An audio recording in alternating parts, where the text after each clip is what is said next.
Happy Friday, all you writers out there. It is time for another informative podcast with me, Elizabeth Ann Atkins, co-founder of Two Sisters Writing and Publishing, and our superstar author, Joanie Lindenmeyer. We are here today to talk to you about using your life, your experiences as material for your writing and inspiration for your writing.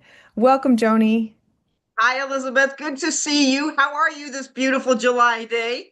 I'm so happy that it's still July. It's my favorite month. It's my birthday month, and I cannot get enough of the sunshine and the joy and outdoors, everything. I'm just overjoyed. So, Awesome. Well, and you're yeah. looking so tan. You can tell you've been outside. Woohoo! You Oh, have that thanks. natural Mother Nature look right now. So Mother Nature is so high vibe. I just cannot wait. It's like you cannot keep me inside, especially on a gorgeous day like this. I do my work and then I go out. I just immerse in it, and it's just my happy space. So I know you do Fabulous. that too because you walk at the beach every day. Oh, just about every day. And yesterday I did Chetco Point. I did 3 rounds up and down and up and down and up and down to get my hills in the middle of fog. So I'm in my sweatshirt today. It's 52 degrees. Might get up Oh, to 58 as a high, oh but it's no. like, my gosh, should I turn the heat on or just layer the clothes? So I layered the Ooh, clothes. wow. 52 in the summer. That's really something. Yes, yes, So, yes, yes. Joni, using Yes. your life as material and inspiration for your writing. And so things like the irony of it being 52 degrees on a July afternoon or morning for you is something you could write because weather and the setting for your writing can set the tone for the mood and the action in your story. So let's talk about how both of us draw from our lives, and it's all for the goal of teaching aspiring writers out there how to extract those golden nuggets of wisdom from your daily life, the revelations that you have, the lessons you want to teach, and how to use those in a book. So tell us how did you do that in None Better, Joni? Oh my gosh.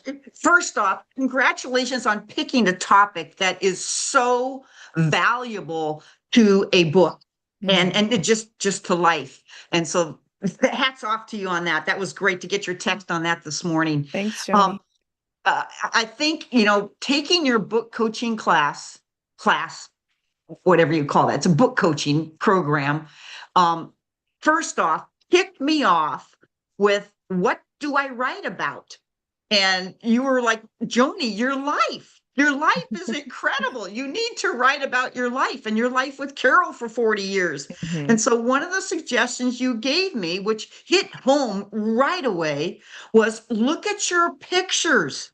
So, my Yes. prop today are my pictures. Oh, wow, So this Joni. is, and I keep changing this every couple years. So it's funny. It's just on this little plastic thingy that hangs up on my door. But as you can see, there are pictures of my two sisters, not twosisterswriting.com, even though that's a crack up right there. Okay. There's a picture of Carol at a baseball game that we went to in Philadelphia. That was hilarious. A picture of my sister with the elk that are in the neighborhood, my fishing experience up in Alaska, Carol and I posing for a camera that's love always, love, what does it say? Love lasts forever. Okay. Carol doing her baking stuff, me at the Olympics in Oh, Los Angeles. Okay. Dan and Andrew getting married. And so aw. all of these pictures, family, friends. Oh, check this one out. This is a good one. Okay. That's after my mom had died. And here Oh, we are just being with my dad. Here's yeah. one with my nephews, Will and Carrie. That's Oh. me. Can you get that one? Oh, Oh in the my center. gosh. Oh my gosh, look at you, Joni. Look at me and look at Will and Carrie, and they're in their 40s and 50s now or something. But Oh, these pictures, and they wow. bring back, here we go here with Maggie. Oh, How do you like this one up here that says, hey, so what are you wearing tomorrow? two That's the nuns nuns in both their wearing habits. Of course, they're going to wear the exactly. same thing tomorrow. So, for those Exactly. of you So who are listening, Joni's holding up a collage of photographs. It's double-sided and it's all highlights that show the love and joy in her life. And this is the material of her life that she used for writing her best-selling memoir, None Better. And then parts of this also got incorporated into Joyously Free and Healing Religious Hurts, the two books that Joni and I wrote together. So, Joni, the visual you're saying to all the writers out there, use photographs because it will jog your memory. You'll remember little details and it'll just start to open the floodgates of memories that you can draw from. Is that what you're saying? that's exactly what I'm saying. Yes, Okay. because those pictures, even though they're in a picture, they're also a picture in your heart and in your mind. And Mm-hmm. so when you put that heart and the mind together with those pictures and the feelings and the six senses that you taught me, what did Yeah. it smell like? What did it look like? What did it feel like? What did it sound like? To Mm-hmm. get into the details of using those six senses as you're telling the story Mm-hmm. brings it alive. And that was the most invigorating thing I learned from you as a book Mm-hmm. coach. Mm-hmm. And I think that's why these books that I have written are so successful, and the ones that you and I have collaborated on are even more successful Mm-hmm. because you put your stories in them. I put my stories in them, and then we added other people's stories, and it's like a great big fairy tale book. It really is just packed full. So Mm-hmm. and everybody, you have the same thing. You have your stories. Look at your pictures. You Mm-hmm. know, the pictures on your phone or the pictures on in an album or however you keep track of your pictures, you know. So yes, use your pictures and just elaborate on what that meant to you. Uh-huh. Yes, I love that, Joni. I love that. So, in addition to pictures, whatever's happening in real time is something that could potentially go into your story. Whether you're having an epic moment in romance, where you want to write down all the sensory extravaganza of the moment, which is some of the most delicious stuff to write about for me. I love Woohoo! writing about Woohoo! romance and love and passion and pleasure. It's really fun to be able to wrap words around that. And then if you're going through something difficult, write it down because you're learning, you're evolving, and your lessons can teach other people. So, writing is not only therapeutic to do in the moment when you're sorting through your feelings and experiences, but it is also chronicling an experience that can be a lesson that you teach in your book. And then Yes. another thing when you're drawing from your real life, Joni, is where you live, what you do professionally. When you're writing characters in your book, or you have to be accurate. So if you're writing about a doctor, you have to have the information super accurate, or a doctor reading your book. If you make mistakes, they'll know it's fake, and then your credibility as the authority, the author, is gone. So Yes. draw, it might seem mundane and everyday to you, writers, but you have insight into different experiences, professions, um, settings, environments that are interesting to your readers. Do you agree, Joni? I totally agree. And you never know what may hit a reader. It may be a location you mentioned. It may be something that is not your main theme, but is part of the detail of what you're Yeah, talking about that yeah, resonates with somebody. And they yeah. go, oh, I can connect to that. I can connect Hmm. to that. Well, that reminds me of this, or that helps me to think about this, or wow, I've never thought about that. You know, those Yes, kind of things that happen when you're reading. Yeah, very yes. well said, So Elizabeth. Very well thank said. you. So yesterday I was coaching a woman who's writing a book, and she has some very specific settings in, she mentions different stores and restaurants in the neighborhood where she grew up. And I said, name everything, because for the person who grew up in your town, and chances are a lot of people who purchase her book will know that area, it's really fun to read. Oh my gosh, you went to that restaurant. Oh my goodness, you went to that store. And it will inspire nostalgic feelings in the reader, which will endear them to the book and the author because they relate. They have that common ground together. So little details that you think might be insignificant or uninteresting to the reader, it's the opposite.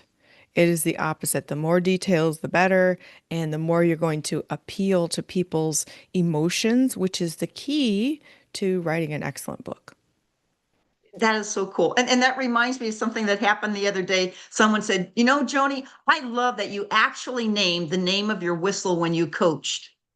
And I go, yep, it's the Fox 40. And they're like, Oh, I so related to that. It's uh-huh. like just the detail of naming something specific, like you just said, the Mm-hmm. restaurant, the place, the Mm-hmm. item, the whatever it is. Mm-hmm. It makes a big difference. Yeah, Yes. so here are some examples, Joni. When you talked about growing up in San Diego, Yes. and then you mentioned the Hillcrest neighborhood. Well, I used to work at the Yes. newspaper in San Diego, and I lived with a gay male couple. And of course, they took me to Hillcrest because that's the gay area of town, which wasn't so much when you were growing up, right? Not really. No, Okay. I mean, it was known as the gay area, but it was not prolific like it is today. Okay. So when they took me to the diner, which was this really cute diner there, it's like the hallmark, like the landmark there, in Hillcrest, and then you mentioned it in your book, I was like, oh my gosh, I've been to Hillcrest, and it's so colorful and vibrant and fun. And it really made me excited when I was reading your story. Like, oh my goodness, Joni grew up there.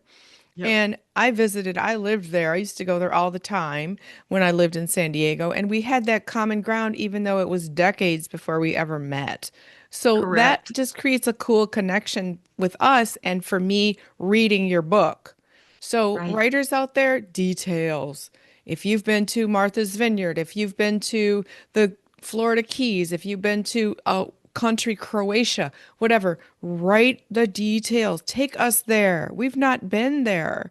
So, another author I have been coaching is there's some of their stories take place in Italy.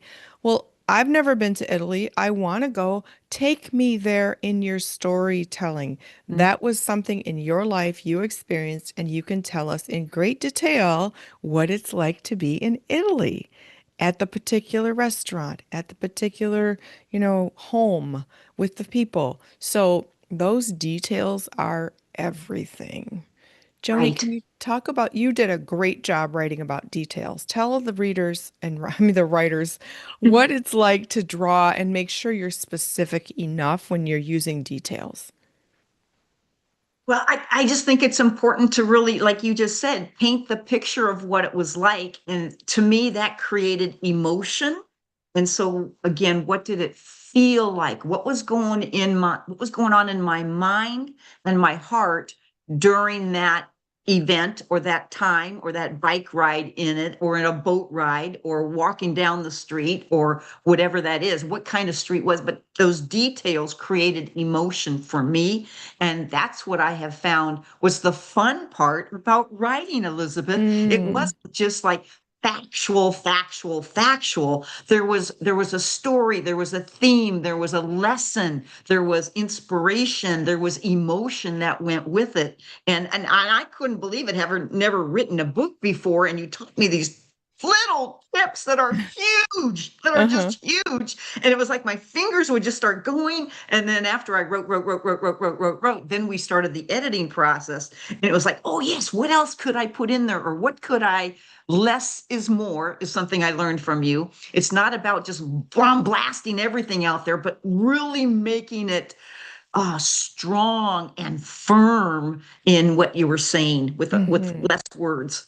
So I love that. Okay, you're right. Less is more. So you want to use details, but you don't want to overdo it because that can bog down the reader and they're just like, oh my gosh, come on with it already.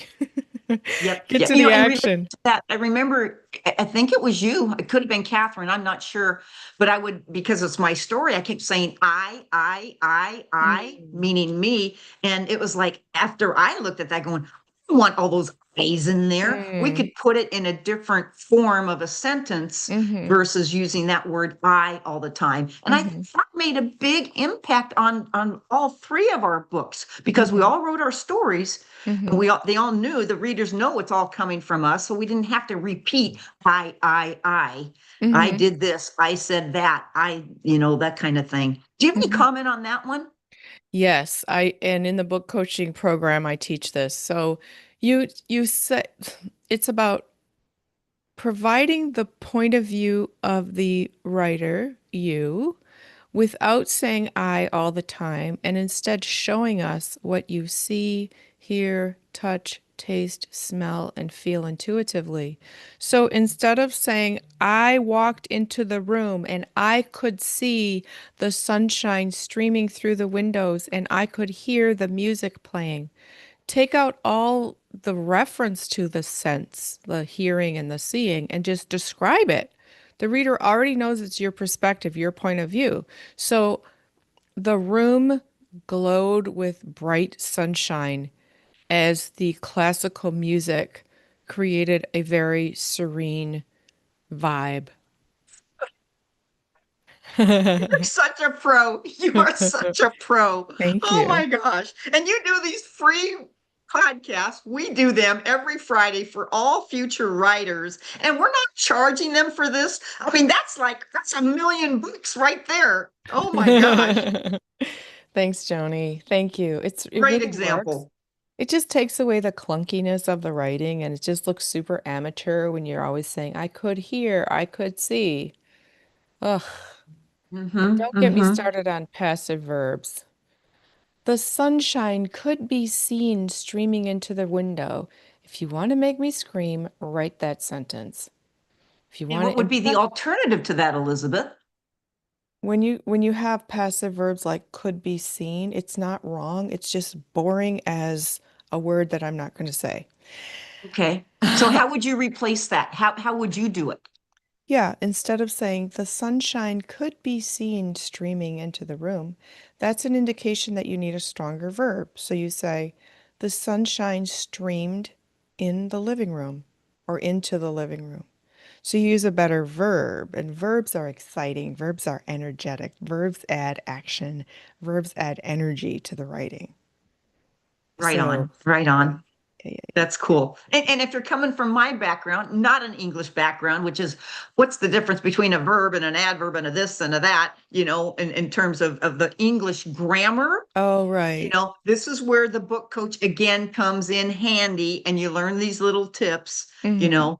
I love the one that you always talked about that walked slowly Mm-hmm. versus sauntered. Yes, yes, yes, I yes. love that example. I would have that go through my head a ton when I was writing so that I Mm-hmm. would improve my writing skills and my paragraphs and my sentences and the story.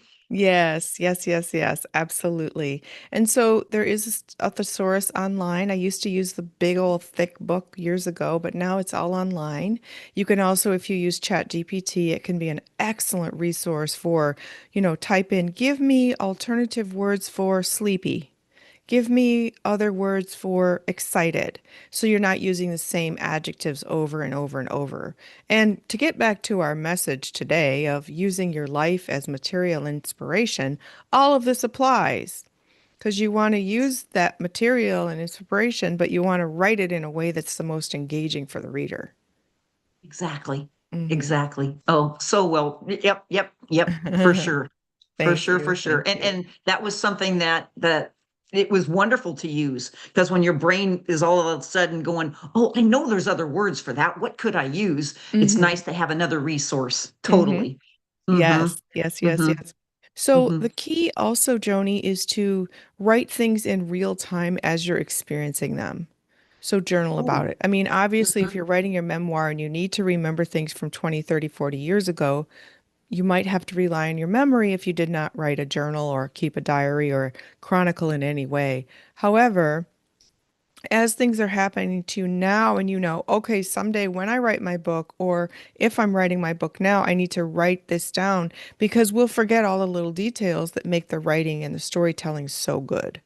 Mm-hmm. Mm-hmm. Mm-hmm. So And whether and I you're, think oh, I'm sorry, go ahead. you go ahead.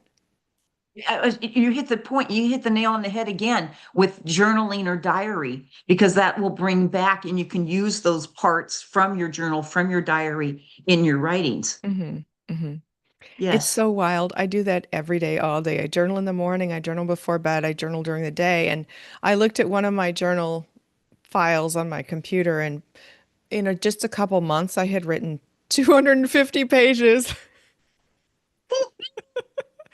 I don't always go back and read it. I usually don't because the value of it for me is in the moment of Mm-hmm. either chronicling what I'm doing or helping me assess and analyze my feelings about something, whether it's good or Mhm, bad, and mhm, just helping me mhm, process.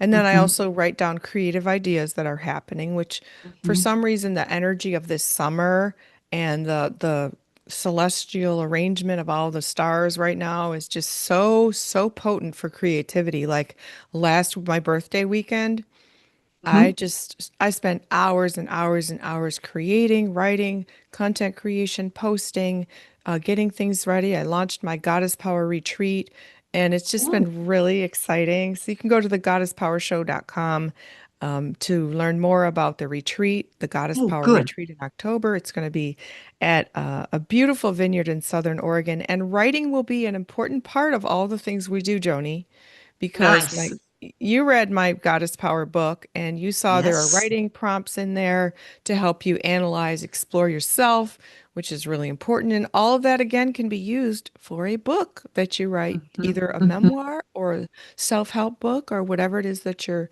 composing. hmm hmm hmm Totally, totally. Mhm. And you were talking about, the light right now and the stars and the moon and what's going on in our world. And that's how we began this podcast today with with Mother Nature, and Yes, definitely a yes, big part of how we write and yes, how we, and I yes. think of that as becoming more honest with oneself.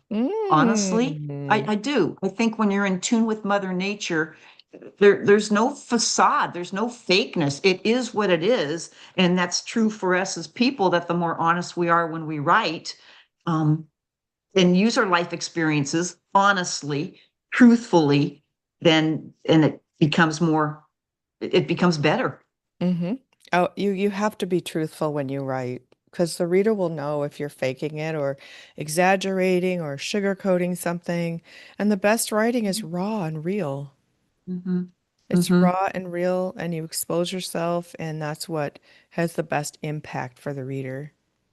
Right. Yeah. Right. So always, writers, have a box of Kleenex nearby when you're typing or when you're writing, because you never know when something will hit you, and you're able to let that out in your tears as well as your fingertips. Mm. Hmm Oh, I love that. That's so true. And hmm laugh. You might laugh, you Oh, might cry, you might relive some moments that are beautiful that just make you feel awe-inspired. And yes. share that in every way with the reader because it will touch them. Like we have a family friend who said when he read in my mother's book, The Triumph of Rosemary by Judge Marilyn E. Atkins, when he read the scene where my father baptized me, and this is a very accomplished man, he said he was just in tears. Reading the scene of my father baptizing me the day after I was born, asking God to make me a princess of peace, and the fact that he had left the Catholic Church and was in the hospital room baptizing his own baby, it was so powerful. And anyway, it's just like my mother didn't know when she wrote that it would inspire tears like that from this very accomplished friend.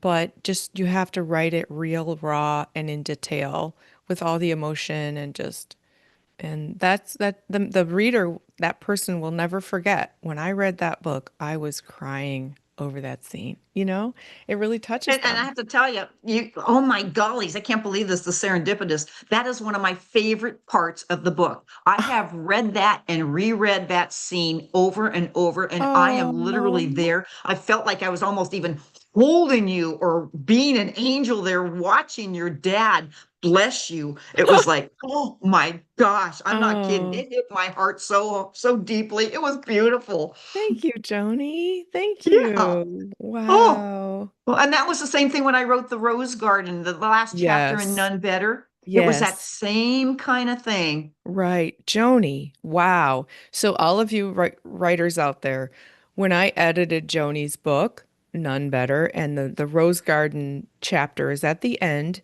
and it's after Carol has passed, and that friends brought over rose bushes to build a rose garden in Joni's yard, which is so prolific, huge bouquets, huge roses, like the biggest you've ever seen. And so Joni takes bouquets of to the hospitals and just on a daily basis is giving away all these roses.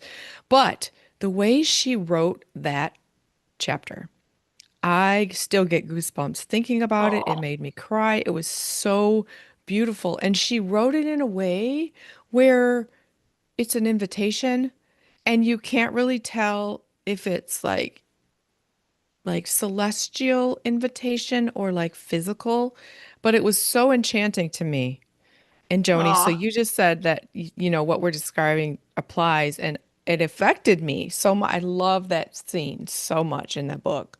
And the Joyously Free cover behind you, those are the colors of all the roses in your garden too. yes, Just realize yes, that. It's like a rainbow yes. garden because your roses are, some of them are even two colors, right? Oh, two, three, or four colors. They change. Uh-huh. Yes, Yeah. Beautiful. I love the symbolism. yes. That's amazing. Yeah. Yes. Yeah. And I think again, once again, this topic, your life is the material. Your Yes. life can inspire, your life can bring that joy or that Right. sadness just by you telling your story from your life. And everybody Right. has a story. Everybody Everybody has a has a story. story. Yes, And yes, yes. everybody's life is so unique. Oh, oh my gosh. Right, right. And I every day when I'm coaching people or writing people's books, I'm ghostwriting three different books right now, and they're all Mm. rags to riches success stories, like overcoming the odds. And it's remarkable what people have gone through, what they've persevered through, and how they've achieved tremendous success personally and professionally. And then writing it all down, or with my help to write it as the ghostwriter, which I'd rather say angel writer, but when I say ghost writer, people know what I'm talking about. Um, I like Angel Writer. I'm all yeah. there with that one. Yes. Um, Continue on. yeah, well, it shares their experience. The material of their life is a blueprint for success. Mhm, mhm, mhm. Yeah. Yep, for sure, for Yeah. sure, for sure. That's so So cool. thank So that you. means more books are coming on to help inspire all of us in this world. You Hmm. know, the more that we read, the more that we hear about other people's lives, the more all-inclusive we become, the less judgmental we become, the more love we share, the Hmm. get rid of that hate stuff, get rid of that bullying stuff, but we begin to accept and celebrate everybody so Yes. much more. And isn't that the whole Yes. message? Oh, Yes, that was beautifully said. And that's the perfect way to end this, Joni. excellent, So thank you excellent. for that. Yes. So Yes. all you aspiring writers out there, please listen, learn, share. Go back and watch more than 2 years worth of Friday podcasts with me and Joni, where we talk about everything you need to know to write, publish, and promote a great book that is going to touch lives everywhere. I'm Elizabeth Ann Atkins, co-founder of Two Sisters Writing and Publishing, and we want you to visit our website, twosisterswriting.com, where you can read our books, including Nun Better, Joyously Free, and Healing Religious Hurts, as well as all the many books by our authors, and learn how I can help you as a book coach to help you write, publish, and promote a best-selling book that will touch people everywhere. I want to thank you, Joni, our superstar author, Thank for you. joining me every Friday doing this. Is amazing and so fun. It's awesome to be able to share all that we know from different perspectives. And for all of you writers out there, we wish you happy reading and happy writing. We'll see you next week. Have a great day, everybody. Great big hugs. Bye.